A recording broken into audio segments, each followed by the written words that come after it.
Ја слушате програмата Низ Светото Писмо.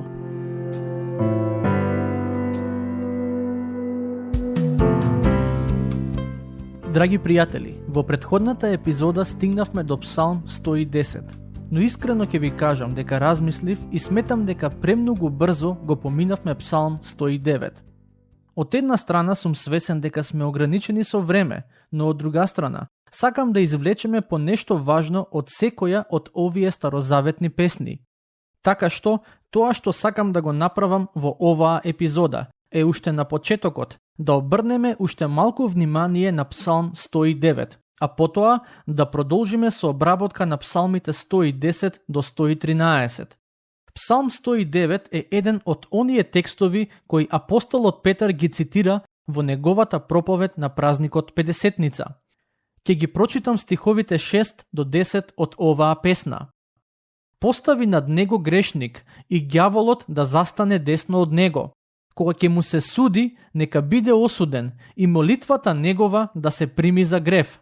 Деновите негови да бидат кратки, а неговото достоинство друг да го земе. Децата негови да останат сираци, а жена му вдовица. Децата негови да скитаат и да станат просијаци, изгонети надвор од своите домови. Ова се навистина сериозни зборови, кои патем се однесуваат на Јуда Искариот, оној кој го предаде Господ Исус.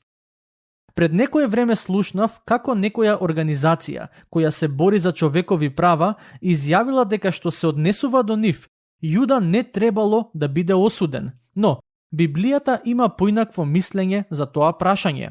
Во писмото јасно се вели дека тој беше духовно изгубен човек и иако никој не го осуди на смрт, сепак на крајот тој самиот себе си пресуди и се обеси, бидејќи знаеше дека направи грев.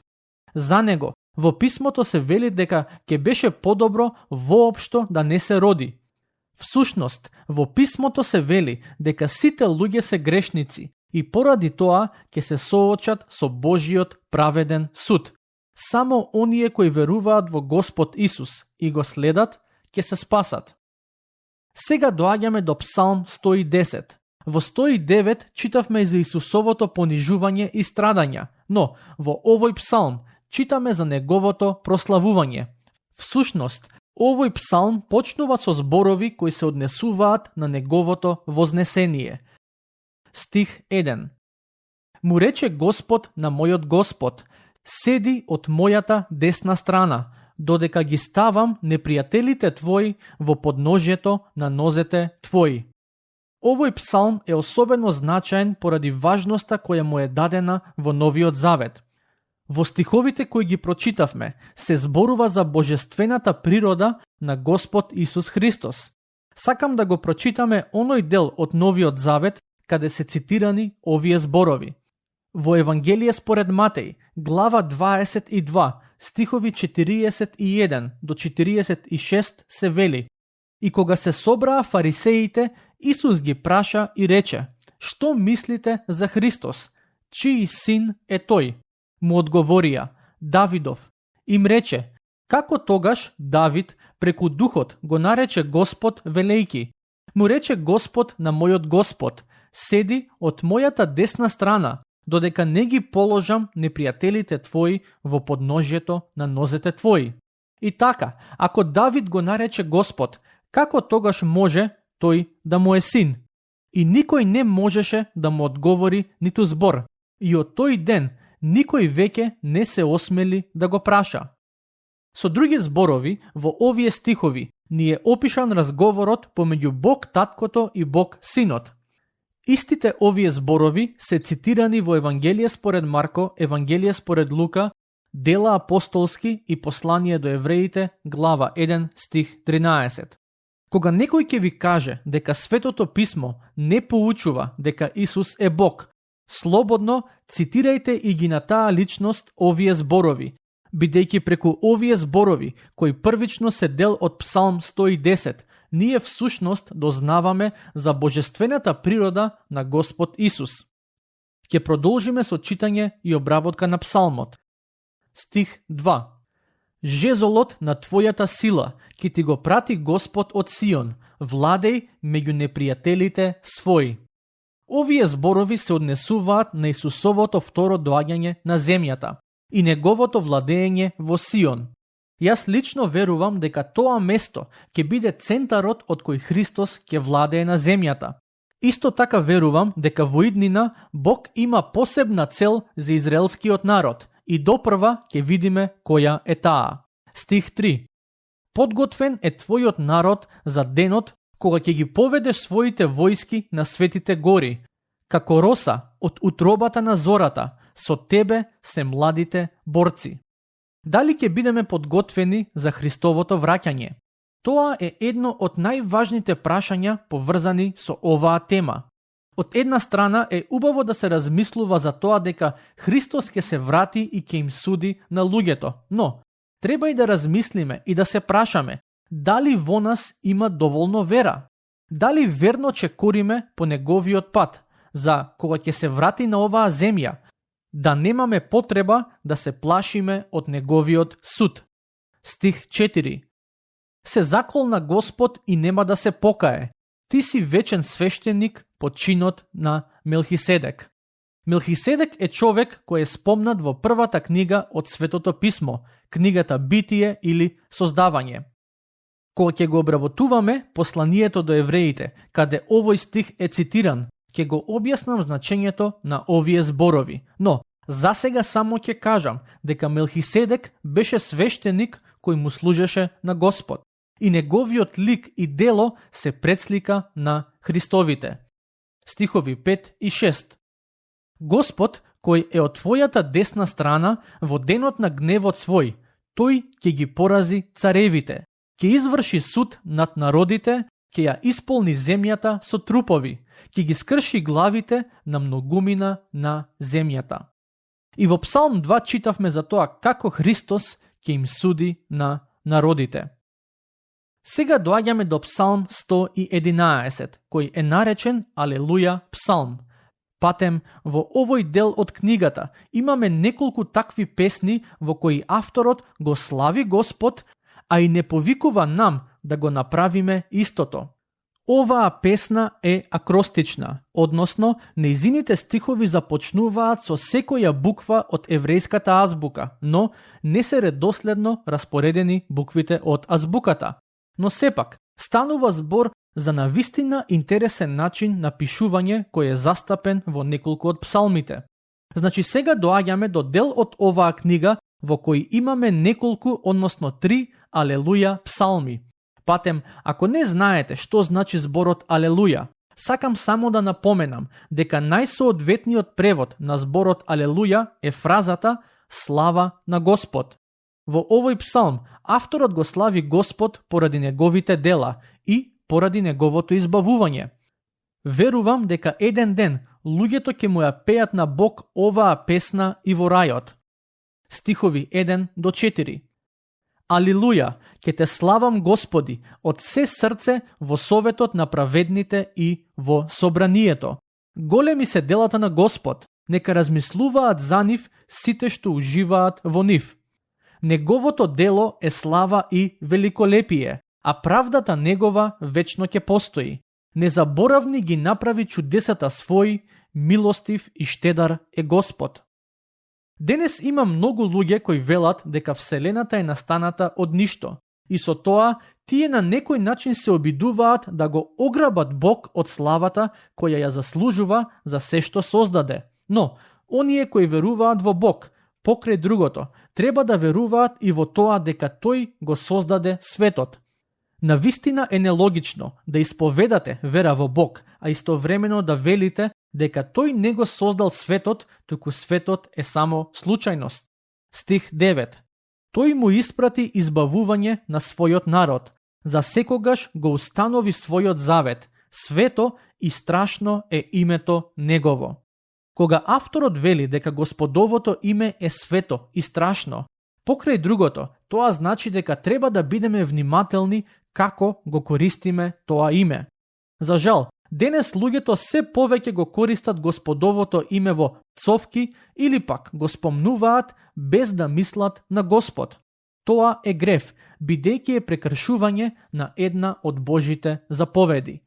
Стих 10. Почеток на мудроста е стравот од Господ. Здрав разум имаат сите кои според неа постапуваат. Похвалата негова пребива вечно. Што е здрав разум според Светото писмо? Здрав разум е да се има страв од Господ и да се живее во светло на неговото постоење. Сега доаѓаме до Псалм 112, кој е уште еден од оние алелуја псалми за кои предмалку зборував. За разлика од Псалм 111, во кој секој стих почнуваше со една буква од еврејската азбука, но редоследот на стиховите не беше согласно распоредот на еврејската азбука, во Псалм 112 тоа не е случајот, бидејќи тука стиховите се совршено распоредени согласно еврејската азбука, од Алеф, а тоа е првата буква, па се до Тав, а тоа е последната. Се разбира, тоа не може да се забележи во нашиот превод. Нагласокот на овој псалм е во славењето на Бог поради неговата праведност. Бог е праведен и тоа значи дека тој ќе го суди гревот.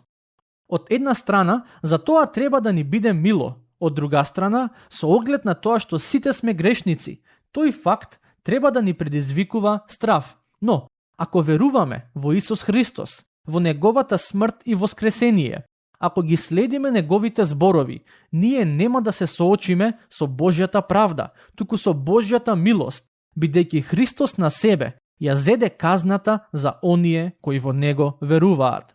Бог е праведен, но исто така е и милостив и заслужува слава поради тие негови особини. Стих 1. Алелуја! Блажен е оној човек кој се бои од Господ и кому му се мили неговите заповеди. Немој да ги презираш Божите заповеди. Тие се како огледало кое ни кажува какви сме на вистина. Пред некое време имав аудиопрограма посветена на 10 Божји заповеди и повратните коментари кои ги добив за неа беа на вистина охрабрувачки. Еден човек ми напиша: сега сваќам кои гревови ме одвојуваат од Бог. Поуките за Божите заповеди ми помогнаа да сватам колку сум грешен. Една жена ми се исповеда и ми кажа дека нејзиниот грев е во тоа што често напразно го користи Господовото име. Но, откако ги слушнала тие поуки, се покајала за тоа и сега има искусено вистинска промена. Преку тие заповеди, Бог ни дава прилика да се видиме какви сме длабоко во себе. Затоа не треба да ги презираме или занемаруваме Божите заповеди. Секој кој искрено ги чита и размислува за нив, ќе свати дека е грешен, но и дека не може постојано да живее според тој висок морален стандард. Затоа ни е потребен Спасител. Стих 2. Неговото потомство ќе биде силно на земјата, родот на праведните ќе биде благословен. Ова е ветување за оние кои искрено чекорат по Божиот пат, следејќи ги неговите заповеди. Стих 4. На праведните во темнина им изгрева светлина, тие се благородни, милостиви и справедливи. Ова е навистина прекрасен опис на оние кои Библијата ги нарекува праведни. А праведни се оние кои имаат стравопочит од Бог и одат по неговиот пат. За таквите писмото вели дека се благородни, милостиви и справедливи. Стих 6. И никогаш нема да се разниша, праведниот останува во вечен спомен. Праведниот останува во вечен спомен, бидејќи тој ќе го наследи вечниот живот. Стих 9. Тој разделува, дава на сиромаси, правдата негова останува вечно, неговиот рок ќе се возвиши во слава. Еден од начините на кои Бог се грижи за сиромашните е преку луѓето кои му веруваат и се подготвени да живеат дарежливо. Но, еден ден, кога тој целосно ќе го воспостави своето царство на земјата, нема веќе да има сиромашни луѓе. Сега доаѓаме до Псалм 113, кој е уште еден текст во кој сме повикани да го славиме Господ. Некои од овие псалми со векови наназад се пеат при празнувањето на Пасхата. Не само за време на Пасха, според некои рабини, уште од времето кога се напишани, овие псалми се пеат и за време на празникот Педесетница и за празникот на шаторите, а и дел од другите еврејски религиозни празници кои Бог им кажа на израелците да ги празнуваат преку Мојсеј. Како и во претходните два псалми, 111 и 112, така и овој започнува со зборот Алелуја. Ќе го прочитам првиот стих. Алелуја, фалете го слуги Господови, фалете го името на Господ. Во овој свет, луѓето го земаат Господовото име напразно, но оние кои вистински веруваат во него, ќе внимаваат како го користат Господовото име, и наместо да го земаат напразно, ќе го фалат и слават тоа име.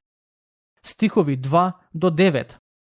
Нека е благословено името Господово од секогаш и за секогаш. Од исток до запад нека се прославува името на Господ. Возвишен е над сите народи Господ. Неговата слава е над небесата.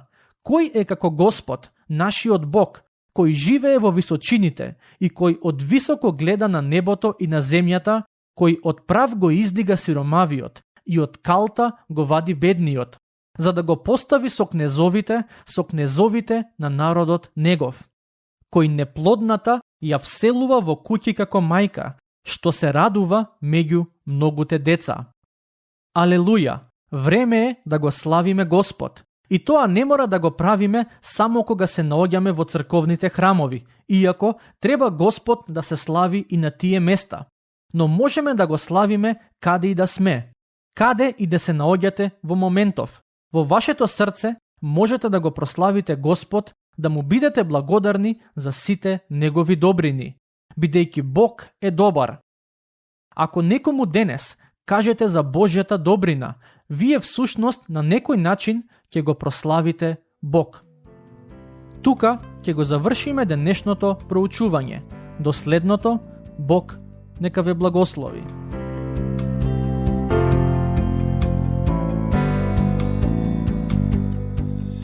Слушнавте епизода од програмата Низ Светото Писмо.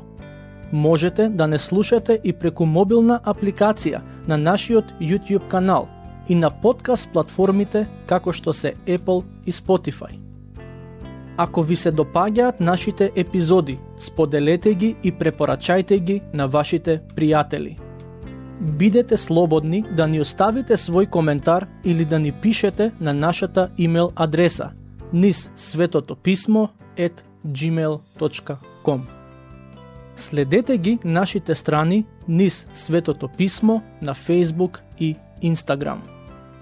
Епизодите од оваа серија можете да ги најдете и на нашата веб страна ttb.twr.org.